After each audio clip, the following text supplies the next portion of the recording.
All right, happy Thursday. A week ago, 50 or so Democratic members of the Texas state legislature, can't remember if it's the House or the Senate or both, left the state to deny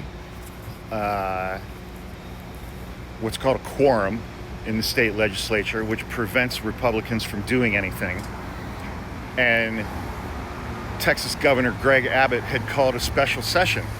And I know that you will immediately think that when I say Texas Governor Greg Abbott called a special session of the state legislature, you would immediately think, oh, he must be doing that in response to the catastrophic floods that recently killed a couple of hundred people within the last month. No, he didn't call a special session to deal with responding to those catastrophic floods that killed a couple of hundred of his constituents.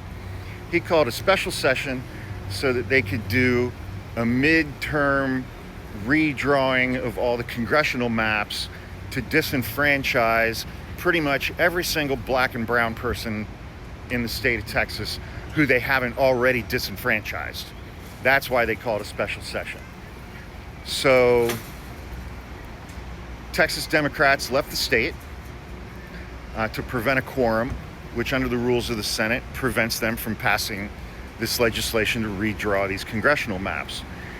Greg Abbott signed out civil arrest warrants for these Democrats to have them civilly arrested or something, which are unenforceable out by Texas law enforcement authorities outside of the state of Texas. So those were useless the moment that he signed them. Then Donald Trump said, well, maybe we'll have to get the FBI involved. Even though no state crime has been committed, and even though no federal crime has been committed by people leaving their home state, that's not a crime.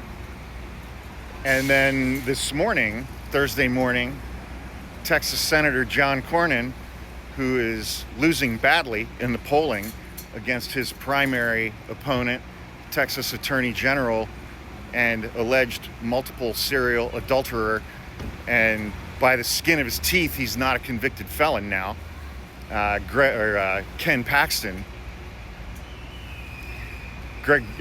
John Cornyn is losing that race in the polling by double digits.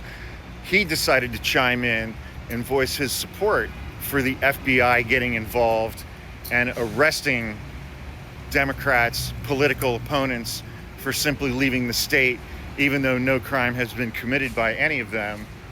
And, you know, people are like pounding the desk and having an outcry over this. Let them do it, man. Let them do it. Get little Kash Patel out there in his little windbreaker that says FBI on the back of it, going to Illinois and New York and arrest these people on camera. That needs to happen. That needs to happen because authoritarianism is here. Donald Trump is consolidating his power to become a dictator. The only way through that to the other side is to go through it.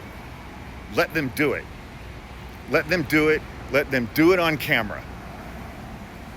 And then let these members, these Democratic members, speak to the press throughout that entire process. Let them do it. It needs to happen. The only way to get through this is to go through it.